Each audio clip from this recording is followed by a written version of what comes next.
कविता तिसरी वल्वा रे वल्वा। या कवितेमध्ये वल्वा रे वल्वा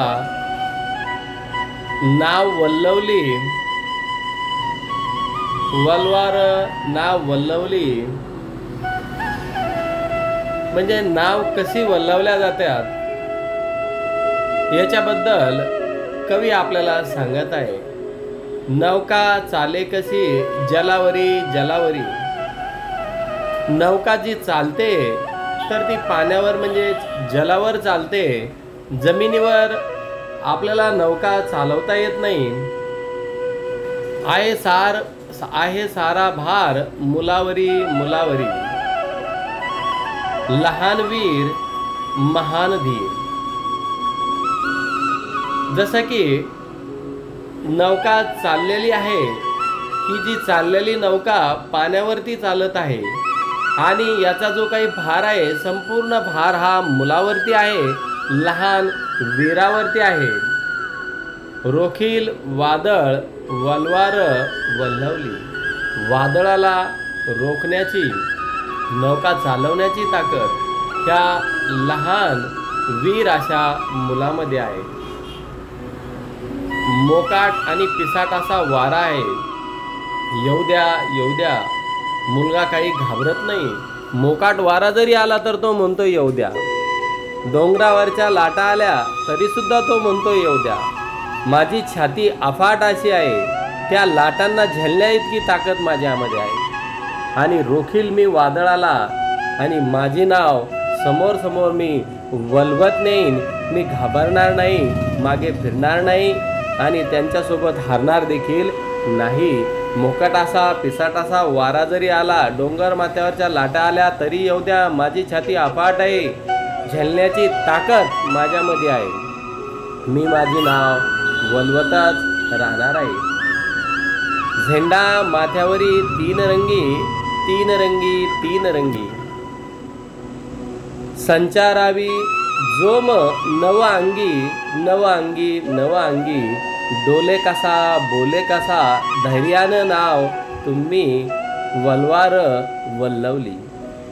आणि हा जो काही झेंडा आहे त्याच्या माथ्यावरचा जो तिरंगी झेंडा आहे, तीन रंगाचा झेंडा आहे। आपल्या भारताच्या तीन रंगाचा जो काही झेंडा आहे, मध्ये अशोक चक्र पाहायला मिळतंय।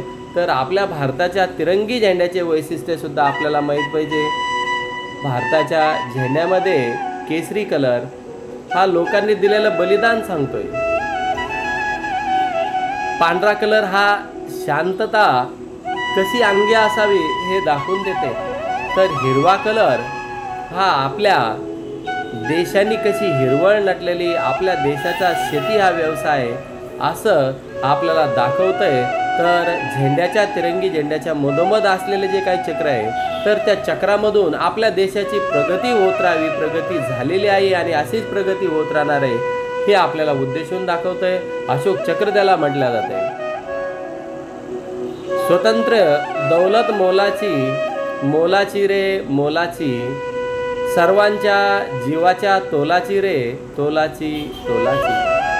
ती एक आस तो एक ध्यास, जोसानं नाव आता वल्वार वल्लवली।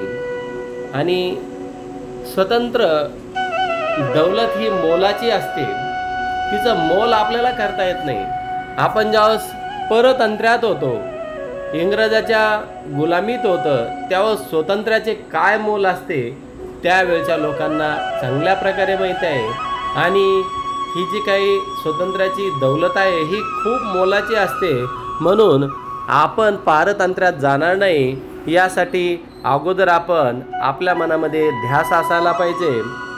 तसंच ह्या मुलाने नाव वल्वत असताना समुद्रामध्ये वादळ येतंय, वारा येतोय, पण हा मुलगा पाठीमागे हटत नाही। ज्या जलावर याची नाव चालत आहे त्याच्यामध्ये येणाऱ्या संकटांना सामना करायची, वादळासोबत सामना करायची, वाऱ्यासोबत सामना करायची, डोंगर लाटासोबत सामना करायची। तो येऊ द्या असं म्हणतोय, त्यांना खंबीरपणे मी उभा राहील। जो काही झेंडा आहे, झेंड्याबद्दलचा आदरही त्यांनी आपल्याला समजावून सांगितला आहे। धैर्य हे सगळ्यात मोठे असते. ज्याच्या अंगी धैर्य आहे त्याच्या माथी यश नक्कीच असणार.